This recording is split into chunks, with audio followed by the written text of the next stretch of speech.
Salut à tous, je m'appelle Estelle et je suis passionnée depuis toujours par les chiens guides d'aveugles. Bénévole pour cette cause à Paris depuis des années et aujourd'hui à Lyon, j'ai lancé le podcast Futur Chien Guide étant persuadée que l'univers des chiens guides d'aveugles mérite d'être mieux connu par tous, afin que chacun puisse y trouver sa place. Mais savez-vous que seuls 1% des déficients visuels sont accompagnés d'un chien guide ? Alors pour mieux comprendre par qui et comment ils sont éduqués, mais aussi pour découvrir leur rôle dans le quotidien de leur maître et les bouleversements à leur arrivée, je vous partage 2 fois par mois mes échanges avec un invité issu de cet univers, maître de chien guide, bénévole et tant d'autres. Pour en savoir encore plus, n'oubliez pas de vous inscrire à ma newsletter mensuelle pour découvrir les coulisses du podcast, les actualités des chiens guides et bien sûr des nouvelles de mes invités. Mon invité du jour ne m'est pas inconnu. Famille d'accueil depuis des années à Paris, il nous est arrivé de nombreuses fois de se croiser, plus ou moins par hasard. Nous nous suivons depuis le tout début, mais ce n'est qu'il y a quelques mois que l'urgence de l'inviter à mon micro s'est présentée. Et ce, en voyant apparaître dans ses publications sur les réseaux sociaux, la couverture d'un livre, son livre. Mais comment en vient-on à écrire un livre ? Et si je vous disais que comme Dominique dans l'épisode 75, écrire un livre n'était pas tout à fait son projet d'origine ? Et maintenant, place à l'épisode.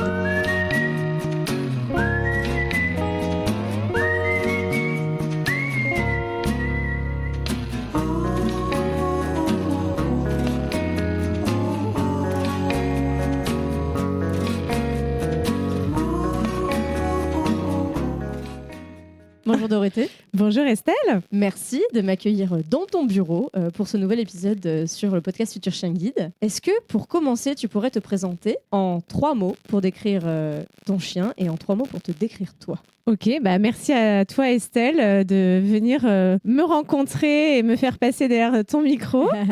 Alors, 3 mots, je vais commencer par mon chien. Donc c'est Umbo. Alors, je ne sais pas si ça compte pour un mot. Oui. Son nom, déjà. Comment Umbo. tu le caractériserais en 3 mots plutôt ? Attentif, sage. Attentif, sage et... Ah, c'est dur. C'est pas facile comme question. J'aime bien commencer avec ça maintenant. Et je dirais beau, parce qu'il est très beau. C'est Umbo. Exactement, voilà. Enfin, vraiment attentif parce que c'est vraiment un chien qui, en fait, te fixe du regard. Oui, j'ai vu ça. Hein. Ouais. T'arrives, il te regarde Voilà, de bas, il là, te regarde comme ça et c'est vraiment attend. impressionnant. Ouais. Il est vraiment... Et ça, depuis qu'il est tout petit, il a toujours été comme ça. Donc un beau labrador noir aux yeux jaunes. Et vraiment, c'est vrai que depuis tout petit, il a été très attentif. Et puis, on va en reparler peut-être après, mais Yes. en tout cas, c'est un très bon élève. Et toi, du coup, comment tu te décrirais en 3 mots ? Pas facile comme question, hein. C'est plus facile de décrire les autres que soi-même. Je dirais, dynamique, parce que j'ai quand même des emplois du temps bien chargés. Je confirme. Empathique, que ce soit dans ma vie privée que dans mon travail, puisque je travaille en relation constante avec de l'humain, donc l'empathie est nécessaire quand on fait ce genre d'emploi. Allez, un petit dernier. Un petit dernier, je dirais... Généreuse ? Ouais, généreuse. Après, je veux pas non plus me jeter des fleurs. Hein.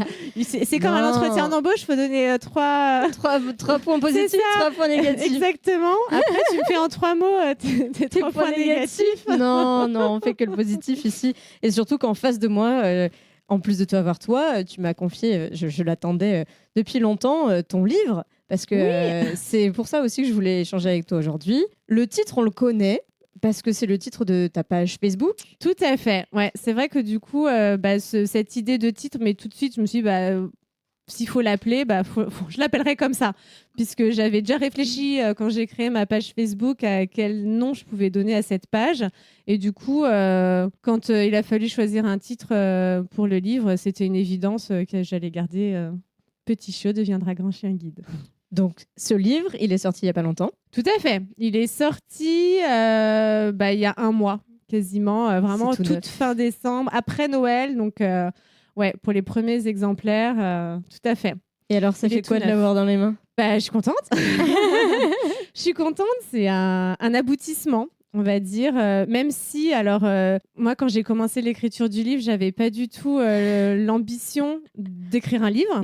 C'est pas du tout né comme ça. C'est pas l'envie d'écrire un livre qui a fait que j'ai commencé à écrire. Okay. C'est pas du tout, ça s'est pas fait comme ça, mais c'est au fur et à mesure que du coup, l'idée d'écrire un livre m'est venue.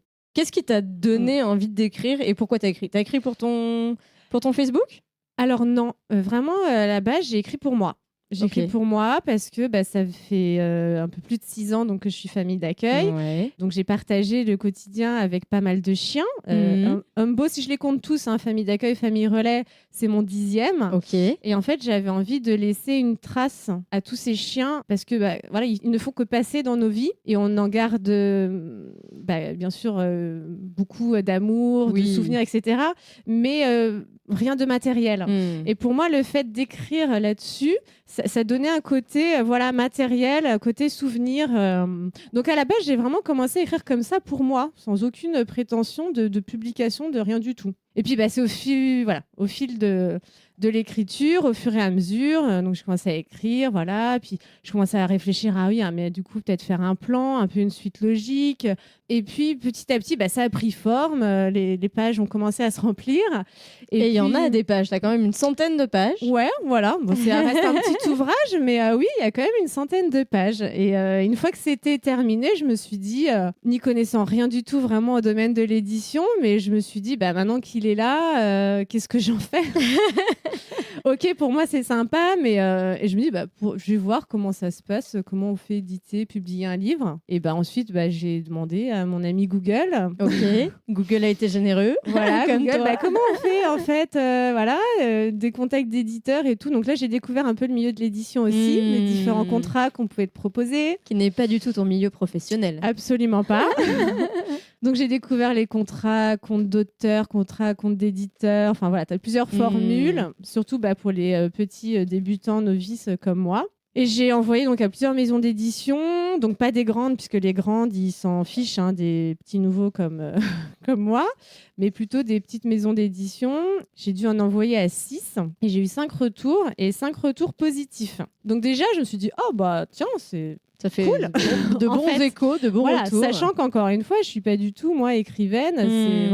C'est un témoignage. Mais tout à fait. Et d'ailleurs, on commence par la réflexion sur comment tu es devenue famille d'accueil. Tu as commencé par le début en fait. Exactement. J'ai suivi au niveau du déroulé vraiment la logique temporelle. Ouais. Parce que tu connaissais les chiens guides d'aveugles il y a 6-7 ans. Qu'est-ce que tu connaissais des chiens guides d'aveugles ? Alors, moi, je connaissais, donc, comme je le dis justement dans la rubrique Genèse. Oui, que je n'ai pas lu, parce que je viens d'avoir le livre dans les mains, dédicacé devant moi. On va pas tout spoiler, mais bon, je peux dévoiler quelques trucs. Voilà. Mais bien sûr. Mais du coup, je ne l'ai pas lu, mais j'ai le plan sous les yeux et j'en avais déjà parlé avec toi. Tout donc, à fait. La Genèse, oui, c'était... En fait, voilà, moi, j'ai connu depuis que je suis toute petite. En fait, je connaissais les chiens guides parce que mes parents, ils étaient donateurs et on recevait le bulletin. Voilà, les infos des chiens, trop mignons, les petites photos de petits bébés labrador. Et vous voulez pas être famille d'accueil. Et je sais que mes parents en avaient déjà parlé, mais un peu comme ça. Et puis, moi, je me disais, c'est compliqué, t'as un chiot, ouais, c'est génial, mais tu dois le rendre au bout d'1 an. Mais quelle horreur, jamais de la vie je ferais ça, c'est trop dur. Enfin, voilà. Donc oui, je connaissais, mais de loin. Après, là où j'ai mieux connu et du coup une idée plus concrète de ce à quoi il fallait s'attendre quand on est famille d'accueil, c'est une rencontre de quelqu'un que tu connais. Oh, j'ai hâte. C'est Marie que j'ai rencontrée avec sa chienne Mara. Donc Marie pâte à modeler. Tout à fait. Épisode 3 du podcast. Il y en a eu 2 du coup. Oui, elle est repassée l'été dernier. Et ça, il faut que je cherche le numéro parce que c'est un hors-série dont je ne me souviens plus.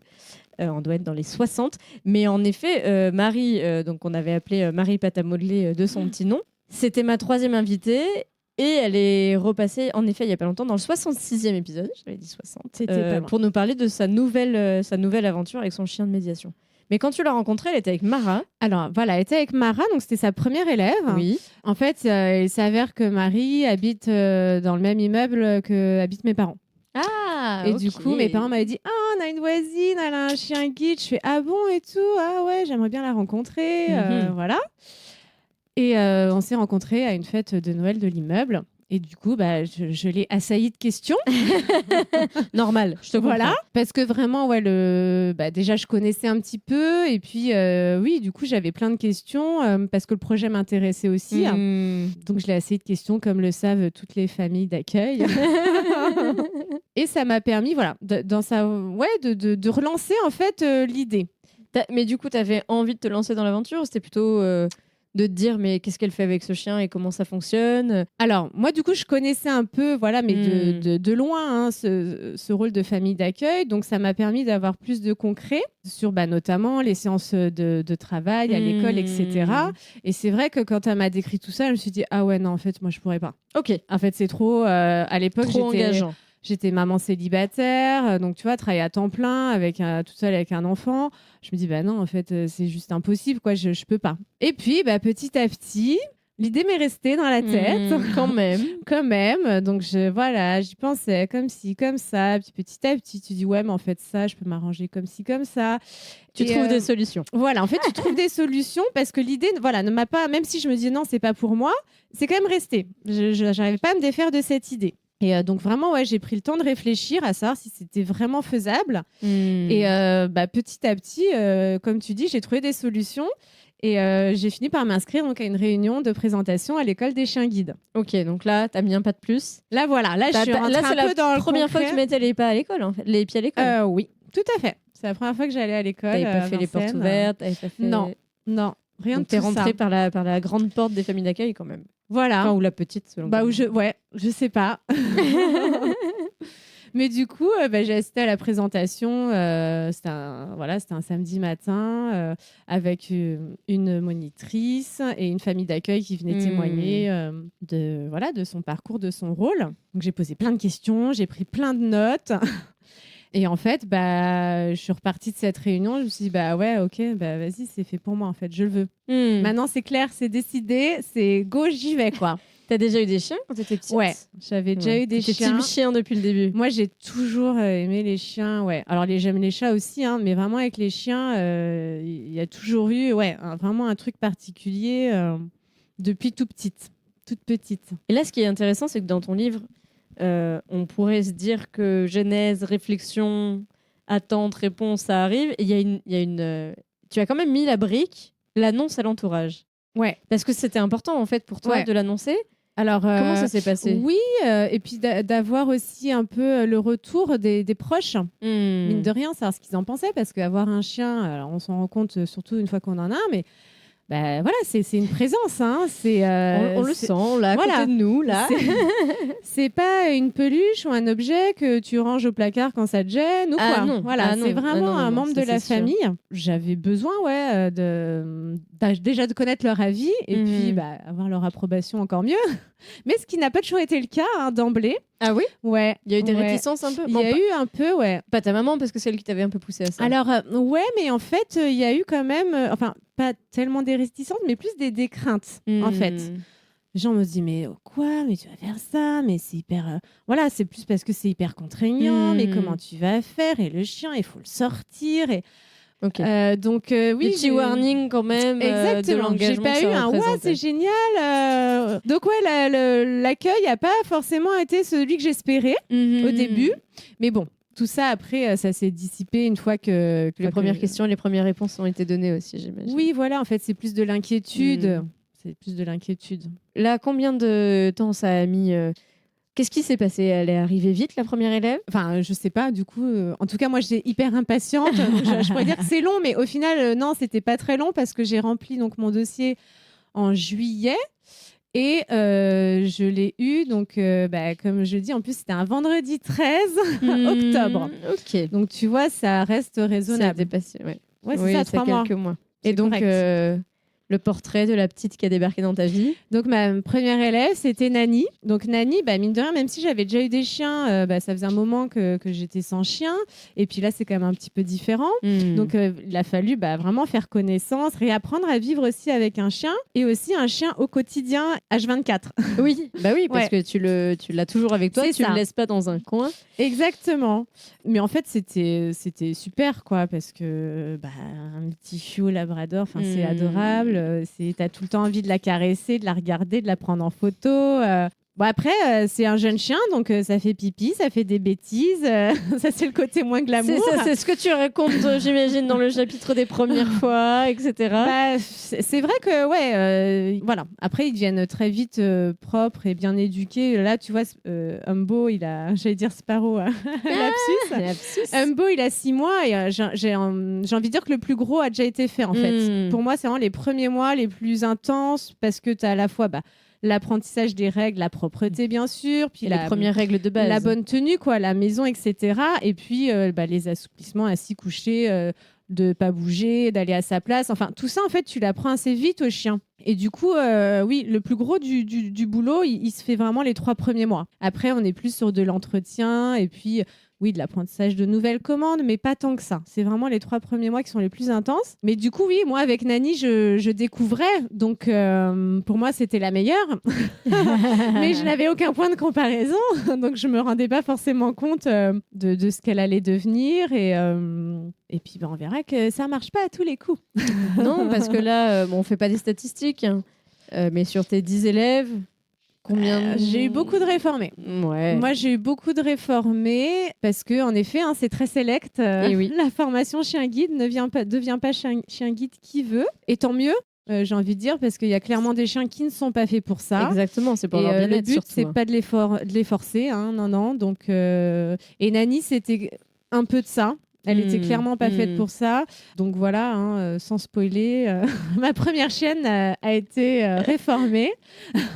Ça arrive. C'était dur. Surtout quand c'est la première. C'est pas un moment facile parce que on culpabilise, on se dit mince, c'est ma faute, qu'est-ce que j'ai mal fait. Voilà, surtout sur un premier chien, c'est pas évident à gérer en termes d'émotions. Bah, tu en parles, hein. De toute façon, tu parles un peu du départ.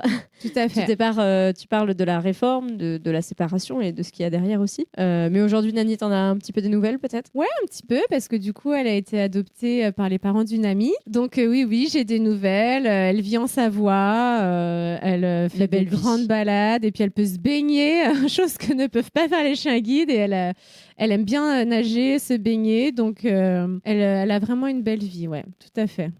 Moi, il y a un chapitre qui m'a interpellée et j'avais hâte de le lire, donc je viens de l'ouvrir. C'est les 10 commandements des familles d'accueil. Alors, celui-ci, il est juste avant un autre chapitre qui m'intéresse beaucoup, c'est la communauté des familles d'accueil, famille relais. Mais pour le coup, je pense que ça, je vois un peu plus de quoi on parle. Sur les 10 commandements des familles d'accueil, tu les connais par cœur ou pas ? Non. Alors, je fais la lecture.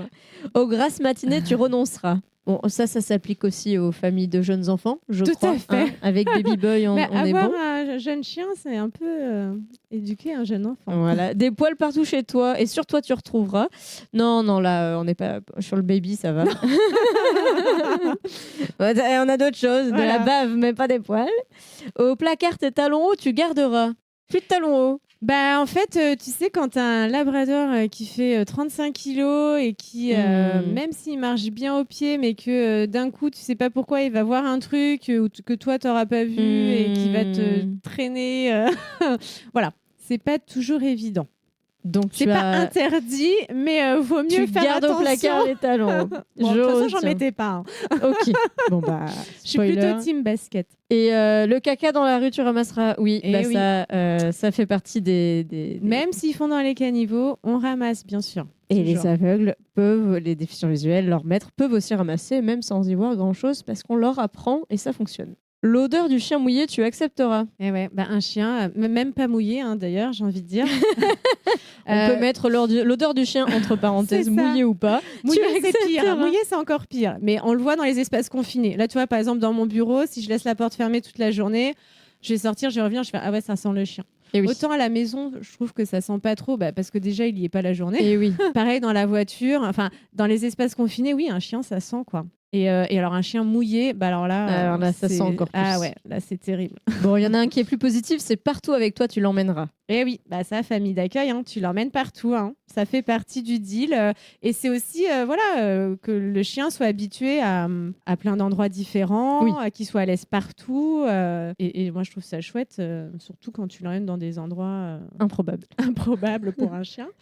Mais c'est ça qui est drôle. Et c'est ça aussi qui nous pousse à aller toujours trouver des lieux, des nouveaux escalateurs, des Tout à fait. nouveaux escaliers à grilles, ce genre de trucs C'est que vrai. tu remarques pas forcément, des nouvelles grilles de métro, Ouais. des grilles ajourées sur le sol et tout. Tout à fait. Ça peut te pousser à aller À à des explorer. endroits auxquels tu serais pas allé sans chien. Friandises et sac à caca dans tes poches, tu t'habitueras. Je confirme. J'en ai eu Ouais. encore longtemps alors que j'ai C'est fait ça. je suis en pause là, de famille d'accueil, famille relais. Mais je retrouve encore des sacs à caca dans mes poches. Propres, hein, bien sûr, Oui, bien je sûr. précise. Mais on a le stock en tout cas. C'est ça. Bah oui.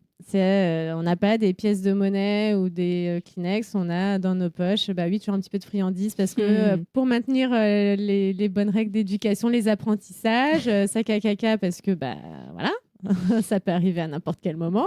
C'est Bon, un point positif quand même. Mm. Avec amour et assiduité, tu l'éduqueras. Et oui, on est obligé. C'est vraiment amour et assiduité, les deux termes nécessaires à un bon apprentissage de chien guide. Il faut bien sûr faut aimer faut aimer les chiens, faut aimer ce qu'on fait, faut évidemment, et il faut être assidu, oui, parce que c'est comme avec un enfant. Hein. Oui. La patience Faut et être la régulier, répétition. Moi, je voilà, dis. c'est ça, pour que ça marche et qu'il enregistre et que ça fonctionne. Soin de lui, tu prendras. J'en parle aussi dans le livre. Hein. On te confie, en fait, c'est une grosse mission. Hein. On te confie un être vivant, en fait. Et c'est un bébé, en plus.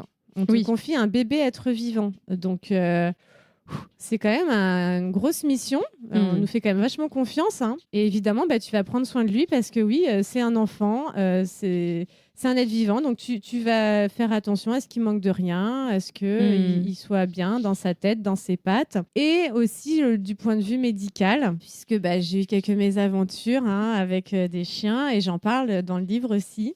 Ça fait partie aussi de la vie, les accidents de la vie et autres. Ouais, tout à fait. Donc il y a aussi cette partie-là à ne pas négliger. On prend le package. Ouais, non, mais tout à fait. Bon, et le 10e commandement, tu t'en souviens ? À jamais dans ton cœur, il restera. Ouais, voilà, évidemment, on les oublie pas. Évidemment qu'on a partagé un moment de vie avec eux et c'est ce que je dis aussi. On leur apprend beaucoup, mais ils nous apprennent beaucoup aussi. Hein. Ils nous apprennent beaucoup sur nous, sur l'amour en général, sur même le mode de vie, le fait de vivre l'instant présent. Les chiens, ils sont dans le présent. Hein. Oui. Le chien, il comprend pas même que tu es en retard. Tu sais, parfois, tu es pressé, tu as un rendez-vous, et tu es là, allez, viens, dépêche-toi, vite, vite, vite. Lui, en fait, il comprend pas. Le chien, il est là, il est dans son moment, et puis voilà.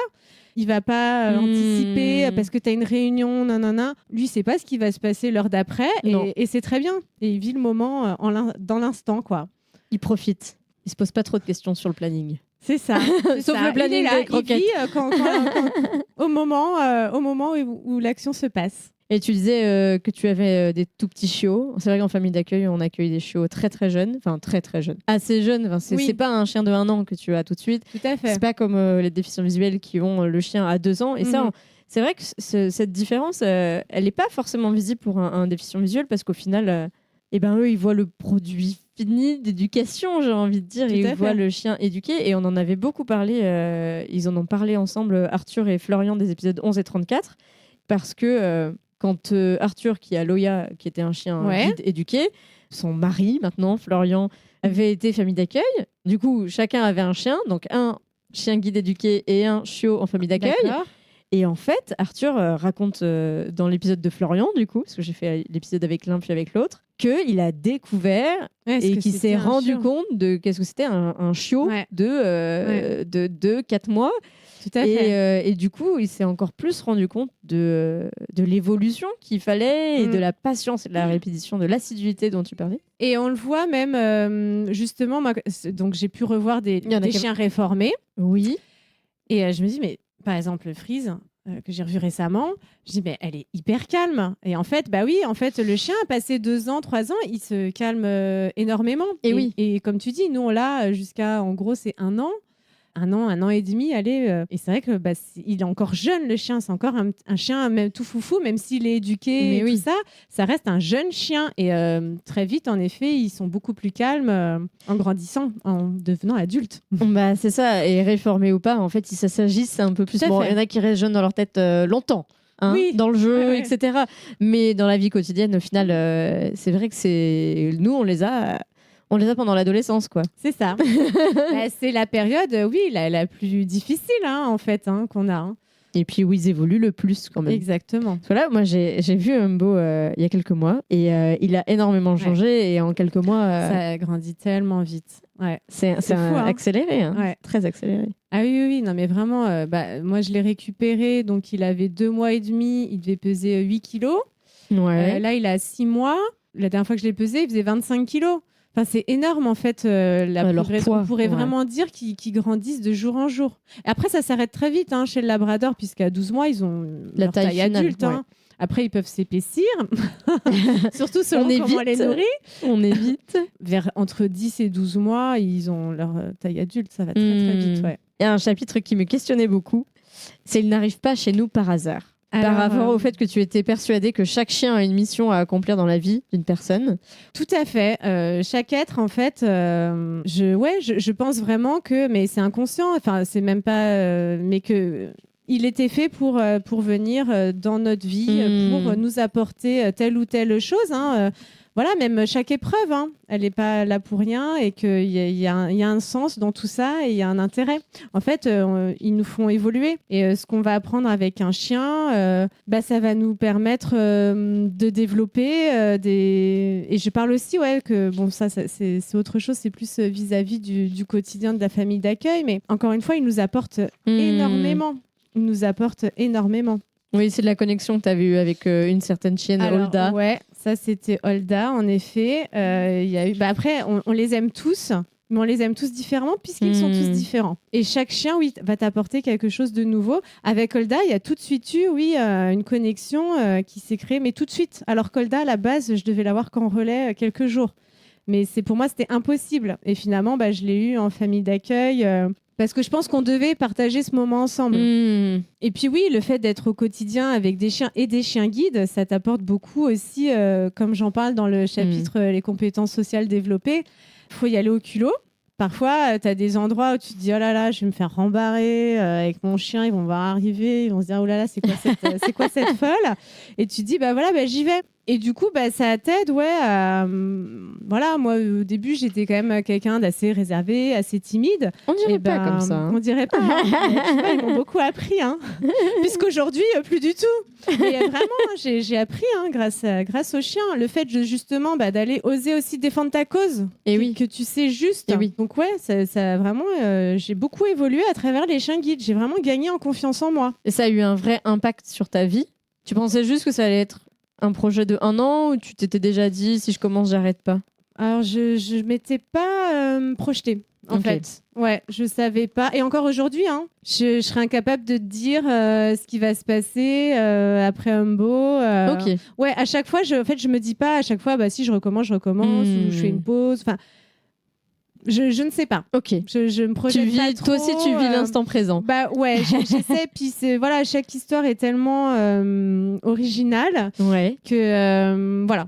Et puis j'ai vécu des réformes, des problèmes différentes choses, ce qui fait que aujourd'hui j'arrête de me projeter parce que je sais que tu peux te projeter, mais ça va pas du tout se passer comme tu l'as prévu. Donc voilà, maintenant j'attends de voir et on verra une fois arrivé au bout du parcours ce qu'on fera après. Qu'est-ce que tu manges, Lou? Il a pris une bout de ficelle. Du scotch. C'est meilleur de manger du scotch. Avoir un chien à la maison t'oblige à bien ranger chez toi. Le pire, comme je dis dans le livre, c'est la chambre des enfants. Alors là, c'est l'île de la tentation parce que souvent, surtout des jeunes enfants, les chambres ne sont pas toujours très très bien rangées. Donc il y a des jouets qui traînent un peu partout. Et souvent, les jouets pour enfants, ça ressemble beaucoup aux jouets pour chiens. Je confirme. Voilà. Donc oui, soit tu apprends aux enfants à ranger la chambre, mais en fait, et c'est vrai, ça, vraiment, je l'ai constaté avec tous les chiens quasiment. Très vite, ils sont malins, mais ils savent quels sont leurs jouets et quels sont ceux de l'enfant auquel il n'a pas le droit de toucher. Est-ce qu'ils en jouent? Ils sont très malins. Non, mais vraiment, très vite, ils savent et ils prennent que leurs jouets et ils prennent pas le jouet des enfants. Mais tu vois, quand on a eu Tao, quand j'étais encore à Paris l'été dernier, pour le coup, mon baby boy avait 1 an. Et c'était trop rigolo parce que Tao, lui, du haut de ses 10 mois, il était plus jeune mais plus grand, jouait avec les jouets du bébé. Ok. Enfin, lui donner les jouets, mais jouer pas avec, tu vois. Ok. Ils étaient plutôt en mode En chacun connexion se tous les donnait deux. les D'accord. jouets Ouais, à ils jouent l'autre. ensemble en fait. Mon petit, il faisait pareil, quoi. Il lui Il donnait prenait son ses jouets, il lui les donnait, mais il jouait pas avec. Tu vois, il D'accord, mordait ouais. pas le bois de serre, heureusement quand Oui. même. Et à l'inverse, non, vraiment, tu as raison. Il savait vraiment, et pourtant ils avaient pas un an tous les deux. Il savait vraiment qui était le jouet à de qui, ouais. C'était trop rigolo de les voir jouer l'un l'autre. Non, mais c'est hyper intéressant. Et tu disais que ça t'a apporté beaucoup. Je crois que tu parles aussi de quelque chose dans le livre où tu es allé un peu plus loin. Tu as eu envie de te former plus que famille d'accueil. Oui, parce que moi, voilà, hein, j'adore les chiens. Et le fait de vivre avec eux, j'avais envie de comprendre encore plus, en fait. D'en savoir encore plus pour encore être plus en connexion, encore mieux m'occuper d'eux. Et puis, c'est vrai, alors, moi, j'ai commencé à m'intéresser, comme je disais, à la communication animale. Ça peut paraître très farfelu pour les plus cartésiens. Mais moi, c'est suite à une expérience que j'ai eue avec Freeze. Et je connaissais pas la communication animale avant. Bref, on a eu un échange qui a fonctionné. Mais je me dis, mais comment elle a pu comprendre ce que je lui disais alors que ils savent pas parler le langage humain, les chiens, en tout cas pas ces mots-là, hormis assis, couché, voilà. Et c'est comme ça que j'ai découvert la communication animale et que je m'y suis un petit peu intéressée. Même si maintenant j'ai pu piocher un peu à droite à gauche des infos et que après chacun se fera sa propre opinion là-dessus. Et je pense qu'aussi il faut être prudent parce qu'on trouve vraiment de tout sur Internet. Donc il y a ça. Et puis oui, après j'ai passé la CACED. Donc, la CACED, je sais même pas ce que c'est dire. L'attestation de connaissance des animaux de compagnie. Et domestiques, non ? Ouais, à caractère domestique, quelque chose comme ça. Donc, chien et chat. D'espèces domestiques. Connaissance pour les... Donc, attestation de connaissance pour les animaux de compagnie d'espèces domestiques. Exactement. J'avais jamais lu, en fait, l'acronyme, donc j'étais pas prête je l'avais lu, mais je l'ai oublié. J'étais pas prête de pouvoir vous la dire. Et en fait, c'est une formation c'était sur 2 jours, me semble-t-il. Et c'est vraiment très complet. Alors, c'est complet et dense, mais du coup, moi, j'ai beaucoup aimé parce qu'en fait, tu apprends plein de choses, même sur une mise bas, comment ça se passe, l'évolution du chiot, ses premiers jours, ses premières semaines, comment est-ce qu'il se développe, etc. C'était super intéressant. Et après, j'essaie de voir parce que c'est des petites formations. Moi, l'idée, c'était pas de... Oui, c'était compléter ou quoi. C'était de compléter un peu ton rôle de famille d'accueil. C'est ce que tu dis, c'est pas de te réorienter. Tout à fait. L'objectif, c'était pas de devenir éducatrice. Oui, c'est plus de la curiosité en fait, et d'avoir. Quand je m'intéresse à un sujet, j'aime bien aller fouiller, aller piocher et en apprendre davantage. Et donc ensuite, j'ai fait le premier secours canin. Trop bien félin, ça. Du coup, parce que c'est chien-chat à chaque fois. Et pareil, je trouve ça super utile. Alors c'est vrai que j'ai eu des soucis de santé, notamment avec Roma. Et comme on le disait, les accidents de la vie, ça peut arriver. Enfin, comme moi, j'ai passé mon PSC1 et on fait des recyclages régulièrement. Pour les humains. Pour les humains, le diplôme de secourisme. Ça me paraît important quand tu vis avec un chien de connaître aussi les gestes de premier secours qui peuvent te permettre de maintenir en vie en attendant ton animal, en attendant qu'il soit pris en charge par un vétérinaire. Et pareil, j'ai trouvé ça hyper intéressant. Alors, tu apprends à faire un massage cardiaque sur un chien, à lui prendre son pouls, à repérer au niveau de la couleur de ses babines, par exemple, s'il n'a pas des problèmes de circulation. C'est intéressant. Et puis ça a fait quoi ton expérience aussi à tes différentes expériences plus santé Puis ça te rassure en fait de dire alors je dis pas qu'on ne sait pas jamais comment on réagirait sur le coup, mais en tout cas t'as des compétences en plus là-dessus pour être armée en fait. Voilà, après j'espère que je ne m'en servirai pas. Je te le souhaite. te souhaite de pas t'en servir, mais c'est toujours bien de savoir. Ouais, tout à fait. Bon, mais en tout cas, moi j'ai hâte de le lire, ce livre. Je vais repartir avec. Écoute, tu pourras peut-être le lire dans le train. Oui. Puisqu'il se lit assez vite, au final. C'est une centaine de pages. C'est des petits chapitres de 2-3 pages en moyenne. Top. Et j'ai des beaux marque-pages qui vont avec. Je vous mettrai tout ça en photo sur Insta, va falloir guetter. Je me demandais s'il y avait quand même, j'imagine que oui, quelque chose que tu as appris ou découvert dans cette aventure ou la première fois que tu as posé des questions à Marie, tu t'étais pas trop imaginé qu'il y avait tout ça derrière. Ah bah oui, déjà, moi pourtant j'avais déjà eu un chien et la propreté, moi je me souvenais pas qu'il fallait le sortir quand tu viens de les avoir, hein, donc ils ont entre 2 mois et demi, 3 mois. Alors surtout que j'ai eu des chiens à problème, côté pipi, mais ouais, il faut le sortir toutes les 1h30 et parfois plus souvent quand tu joues avec lui, etc.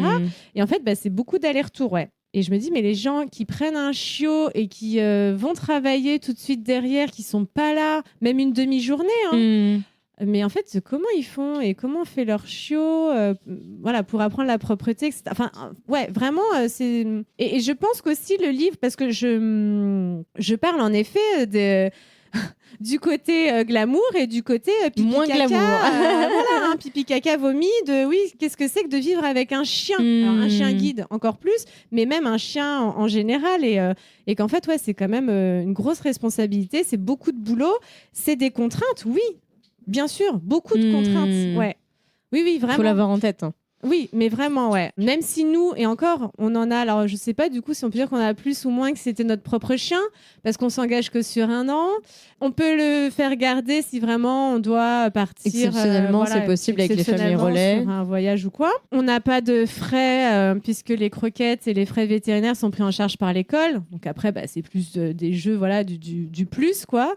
Alors oui, on l'a tout le temps avec nous, mais d'un côté, on n'a pas toutes les contraintes aussi qu'ont les personnes qui ont leur propre chien. Ça, c'est un truc dont on s'était fait la réflexion avec mon mec. On s'était dit, mais en fait, là, quand tu as un chien à toi, tu dois prendre en charge le veto, tu dois décider quelle croquette tu lui donnes. Oui, aussi. Tu dois décider...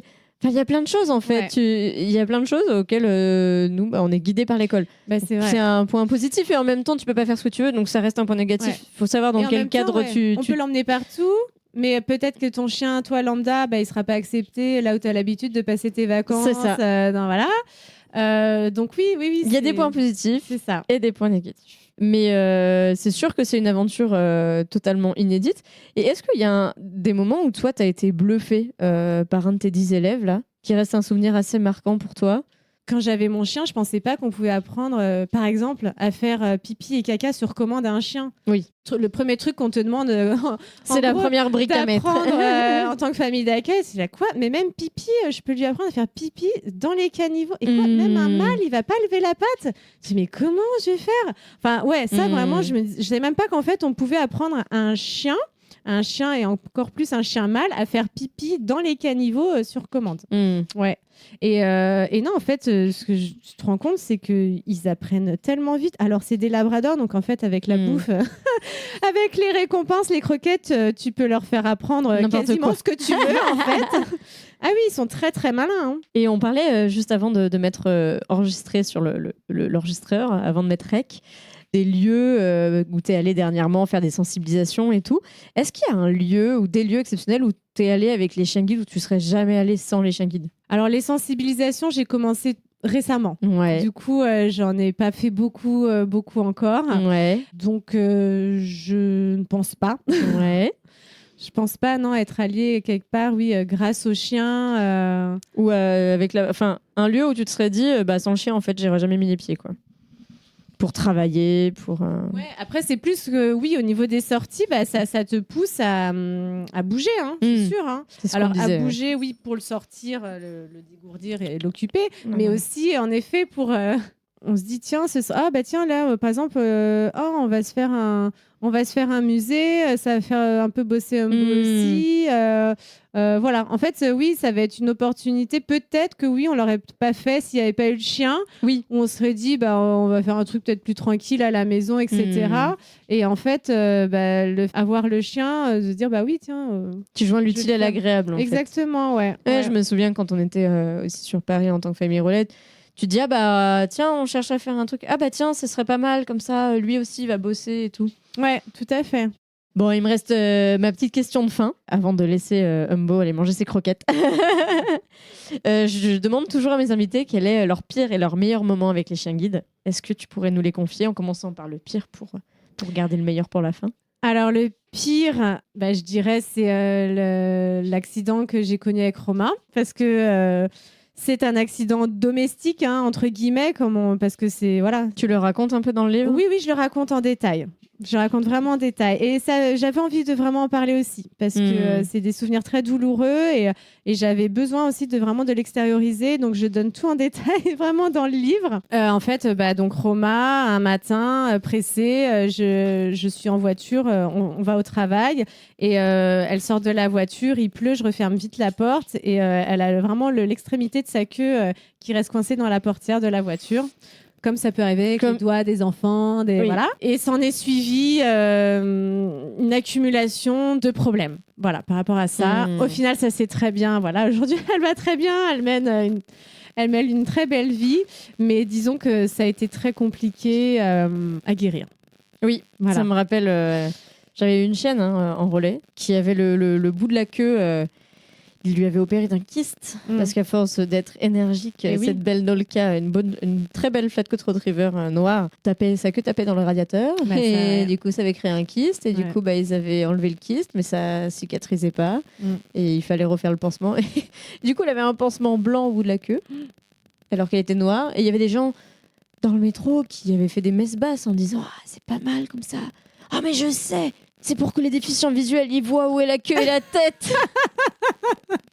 Mon Dieu, que j'étais morte de rire. Oh là là. Mais bon. Ouais, non, c'est vrai que la queue, c'est vraiment un endroit très compliqué pour cicatriser pour les chiens. Voilà, déjà de base, surtout nos labradors, comme tu dis, qui remuent la queue énergiquement. Mais Roma avait d'autres soucis de santé qui ont fait que ça a été très compliqué à soigner. Bon. Et les meilleurs moments. Voilà. Le meilleur moment. Peut-être. Alors, je dois en citer qu'un. Non, quelques-uns. Parce que déjà le quotidien, moi voilà, les meilleurs moments que j'apprécie dans la journée, déjà en général, soit plutôt dans la vie quotidienne, c'est le matin quand tu te lèves et que tu as ton chien qui te fait la fête. Et ça, c'est vraiment quelque chose auquel en plus on s'habitue parce que quand ton chien part en relais, t'es là. Ah oui. Moi, j'ai tout seul. Vraiment, tu commences ta journée, en fait, hop, tu sors de la pièce, tu sors de ta chambre et t'as le chien qui t'accueille. Et ça, c'est vraiment... c'est l'accueil du matin. Après, on a les lieux insolites un peu, où j'ai pu emmener les chiens, que ce soit par mon travail. Des rencontres aussi. On est allé au ministère de l'Emploi. On a rencontré quelques personnalités. Vois, on regarde les photos au mur. Que ce soit des personnalités politiques ou médiatiques. On a rencontré PLK qui lui a fait des papouilles. Oui, on voit ça. Et puis, il y a eu aussi Sparrow qui a pu être figurant quelques secondes, quelques dizaines de milliers de secondes dans le dernier film de Luc Besson. Donc ça, c'est vrai que c'était rigolo. Voilà, c'est pas... c'est original. Ouais. Un super moment, en tout cas. Ouais. En tout cas, moi, j'ai hâte de lire en intégralité le livre que nous avons parcouru pendant l'enregistrement. Merci. Merci à toi, Estelle. J'ai hâte. Je suis ravie d'avoir été interviewée par toi. Avec j'ai hâte d'avoir ton retour après la lecture du livre. Écoute, je te ferai ça sans faute. Si je trouve le temps de le lire, je le ferai, c'est sûr, mais... À quelle heure du jour ou de la nuit, ça avec Baby, on verra. Merci beaucoup en tout cas. Merci à toi. Et à très bientôt. À bientôt. Et voilà, c'est la fin de cet épisode. J'espère qu'il vous a plu. N'hésitez pas à nous dire aussi si le livre Petit Chiot deviendra Grand Chien Guide vous a plu et a fait écho à votre aventure si vous êtes vous-même famille d'accueil.